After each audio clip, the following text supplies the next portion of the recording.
મહીસાગર જિલ્લાના લુણાવાડા નગરમાં ડોક્ટરોની મહારેલી યોજાઈ. પ્રાપ્ત થતી વિગતો અનુસાર સમગ્ર ભારતમાં જોરદાર પડઘા પડ્યા છે, જેમાં કોલકાતાની મેડિકલ કોલેજમાં જુનિયર મહિલા ડોક્ટર પર દુષ્કર્મ અને હત્યાની ઘટનાના વિરોધમાં આજે ગુજરાતભરની સરકારી હોસ્પિટલોની અને સાથે ખાનગી હોસ્પિટલોએ સમર્થન આપ્યું હતું. હોસ્પિટલોમાં ઇમરજન્સી સિવાયની તમામ સેવાઓ બંધ કરવામાં આવી છે, જેના કારણે દર્દીઓને ભારે હાલાકીનો સામનો કરવો પડી રહ્યો છે.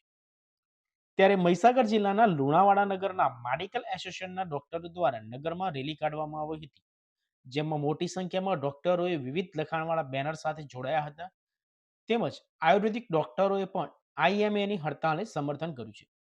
કાયદાકીય કાર્યવાહી હાથ ધરી કડકમાં કડક સજા થાય તેવી ડોક્ટરો દ્વારા માંગણી કરાઈ હતી.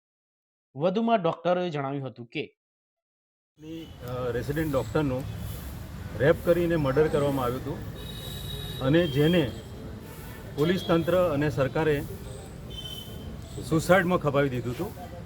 વાસ્તવમાં એનું રેપ વિથ મર્ડર થયેલું છે, જેના અનુસંધાનમાં ઇન્ડિયન મેડિકલ એસોસિએશન અને ગુજરાત મેડિકલ એસોસિએશને આજના રોજ સંપૂર્ણ સ્ટ્રાઇક ઇમરજન્સી એકલી ખાલી ચાલુ રાખી છે અને અમે બધા જ ડૉક્ટરો આને સખત શબ્દોમાં વખોડી કાઢીએ છીએ અને સરકારને પણ આહવાન કરીએ છીએ કે એક કડકમાં કડક કાયદો લાવો, જેથી કરીને ડૉક્ટરોની સેફટી હોસ્પિટલમાં રહે. અને અમે ડૉક્ટરો પ્રજાના હિત માટે જ છીએ, ઇમરજન્સી માટે કોઈપણ ટાઈમે તૈયાર રહીએ છીએ. ખાસ કરીને રેસિડેન્ટ ડૉક્ટરો આ વિદ્યાર્થીની 36 કલાકની ડ્યુટી કરીને આરામ કરતી હતી, ત્યાં જ એનો રેપ થયેલો છે. એટલે સરકાર આના માટે કડક વલણ અપનાવે એ જરૂરી છે. શું નામ છે? આભાર. Doctor Mayur Bhagat. We want justice. આજે સાહેબ આ સ્ટ્રાઇક છે, કયા કારણથી છે? આજે સ્ટ્રાઇક જે અમે પાડી છે, સમગ્ર આઈએમએ દ્વારા આખા ભારતમાં સ્ટ્રાઇક કરવામાં આવી છે.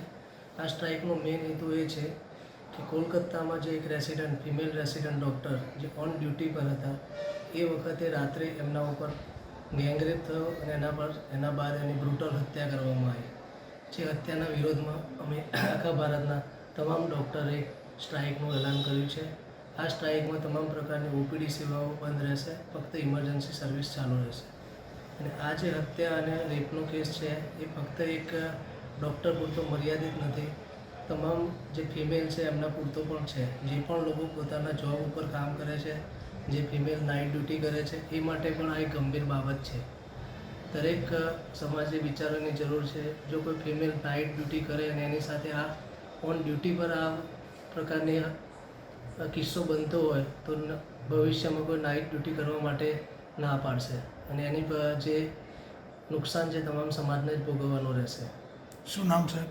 મારું નામ ડૉક્ટર સંજય પંચાલ, લુણાવાડા દ્વારા આયુષ હોસ્પિટલમાંથી.